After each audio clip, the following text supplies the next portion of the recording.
China ने पाकिस्तान में मजीद सरमायाकारी से हाथ खींच लिया है। 4 बड़े मंसूबे जिन पर काम करने के लिए बाकायदा एग्रीमेंट साइन हो चुके थे, $12 बिलियन की सरमायाकारी होनी थी, लाखों लोगों को पाकिस्तान में जॉब्स मिलनी थी, वो फिलहाल रुके हुए हैं। नाज़रीन, अमरीकी वज़ीर ख़ारजा मार्को रूबियो अक्टूबर के महीने में पाकिस्तान का दौरा करने वाले हैं। मार्को रूबियो का ये जो दौरा है, क्या ये पाकिस्तान और चाइना की दोस्ती को हिलाकर रख सकता है? मार्को रूबियो का ये जो दौरा पाकिस्तान की तरफ होगा, क्या इसके बाद पाकिस्तान वाकई कोई बहुत बड़ी एक आलमी लेवल पर एक अपने लिए एक जगह या स्पेस क्रिएट कर पाए करेंगे? दूसरी तरफ पाकिस्तान और अफगानिस्तान के तनाजुर के अंदर चीन क्या सोच रहा है, पाकिस्तान को क्यों गैर महफूज और अफगानिस्तान को ज़्यादा महफूज चीन क्यों समझता है? अब सबसे अहम मनसूबा रेलवे ML1 का मंसूबा है। दूसरा अहम मंसूबा पाकिस्तान रिफाइनरी लिमिटेड को अपग्रेड करने का मंसूबा है, जिससे मजीद पेट्रोल और डीजल बनेगा। तीसरा अहम मंसूबा Kohala hydro power project 1124 megawatt का पन बिजली का मंसूबा है। 2025 में मार्को रूबियो अमरीकी वज़ीर ख़ारजा पाकिस्तान तशरीफ़ ला रहे हैं और 2018 के बाद ये पहले अमरीकी वज़ीर ख़ारजा होंगे जो कि पाकिस्तान का दौरा कर रहे हैं। इस दौरे से पाकिस्तान को बहुत सारी उम्मीदें वाबस्ता हैं। और चौथा आज़ाद पतन हाइड्रो पावर प्रोजेक्ट जो 700 मेगावाट बिजली पैदा करने का मंसूबा है। ये मैं आपको 4 बड़े मंसूबे बता रहा हूँ। और पाकिस्तानी निज़ाम के लिए क्या एक तशवीशनाक खबर है, वो भी आपके सामने रखेंगे। फिर मामला अफगानिस्तान के अंदर इस वक्त जो अफगान तालिबान के मुखालिफ, जो अफगान तालिबान हुकूमत के जो मुखालिफ ग्रुप है,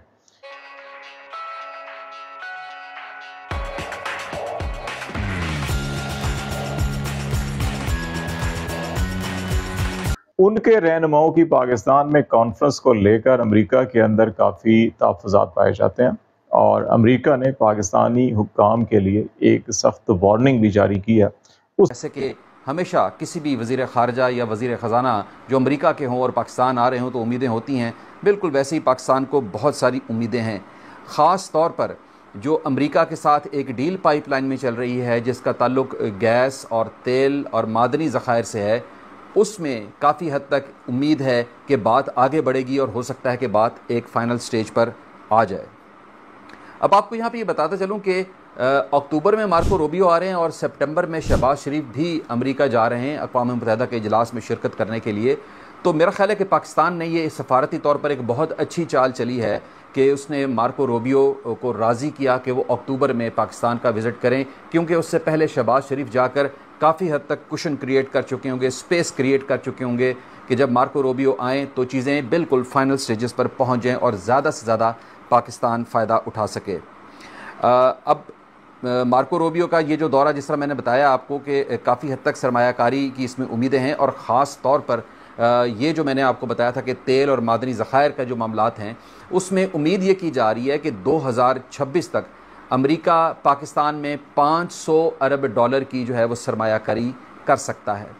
अब इस सारे सिनेरियो में देखें तो पाकिस्तान जो है ऑलरेडी 130 अरब डॉलर के कर्ज़े में जकड़ा हुआ है। तो अमेरिका की तरफ से चाहे वो सरमायाकारी की शक्ल में हो, चाहे फ़ंड्स की शक्ल में हो, चाहे इमदाद की शक्ल में हो, किसी भी सूरत में जो भी अमाउंट आए तो उसको अगर हम IMF से जो हमारे सर पे जो कर्ज़े चढ़े हुए हैं उसको उतारने में इस्तेमाल करें तो पाकिस्तान बहुत बड़े बोझ से हट सकता है। अब ऑन दी अदर हैंड हम बात करेंगे जो कि चाइना और पाकिस्तान की दोस्ती, जो कि बेमिसाल दोस्ती है और हमेशा लोग उसकी मिसालें देते हैं।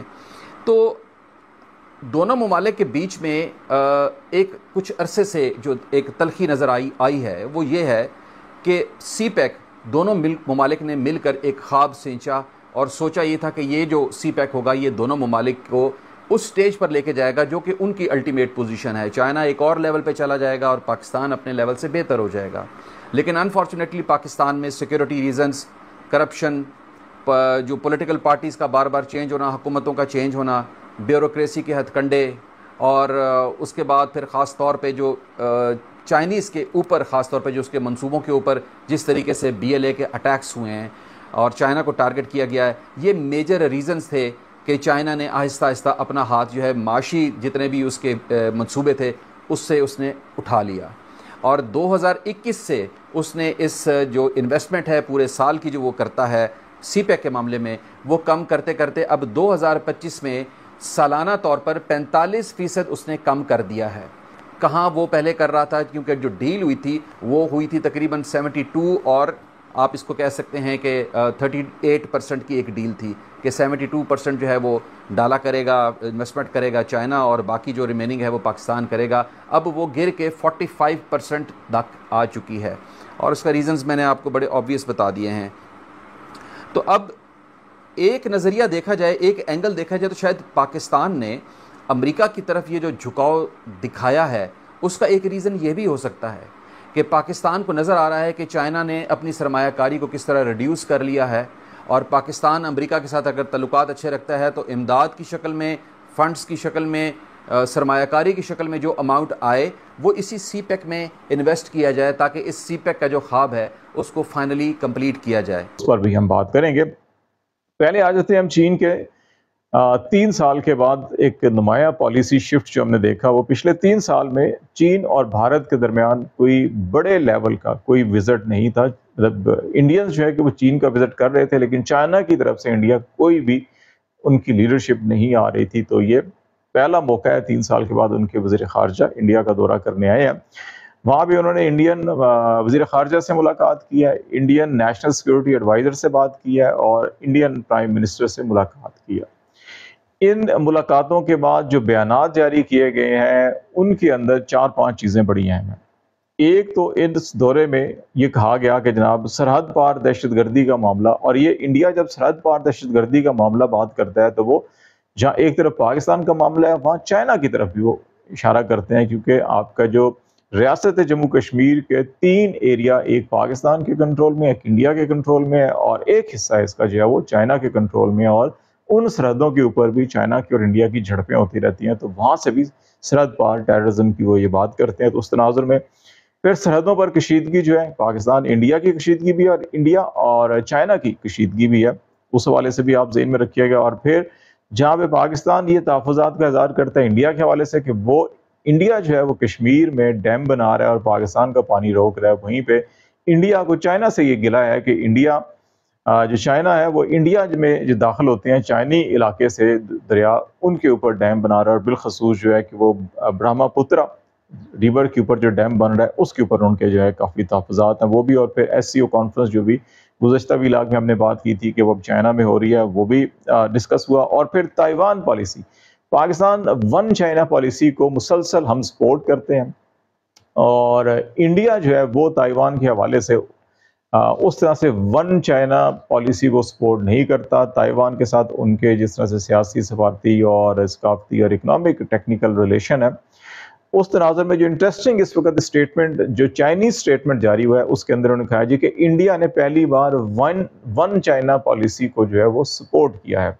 ये बड़ी इसका है, लेकिन इंडियन स्टेटमेंट के अंदर ऐसी कोई बात नहीं है और इस पे इंडियन मीडिया के ऊपर इंडियन जो एक्सपर्ट्स हैं उन पे बड़ी डिबेट भी हो रही है कि अगर चाइना जो है ये तवक्को करता है इंडिया के साथ कि जी इंडिया वन चाइना पॉलिसी पर जो है कि सपोर्ट करे तो फिर चाइना को भी वन इंडिया पे सपोर्ट करना चाहिए। और वन इंडिया सपोर्ट उनका मतलब यह है कि जो कश्मीर, गिलगित बल्तिस्तान और जो कश्मीर का हिस्सा चाइना के पास है वो इंडिया का हिस्सा तस्वर किया जाए, जो इंडिया ने अपने कॉन्स्टिट्यूशन के अंदर तरमीम की हुई है।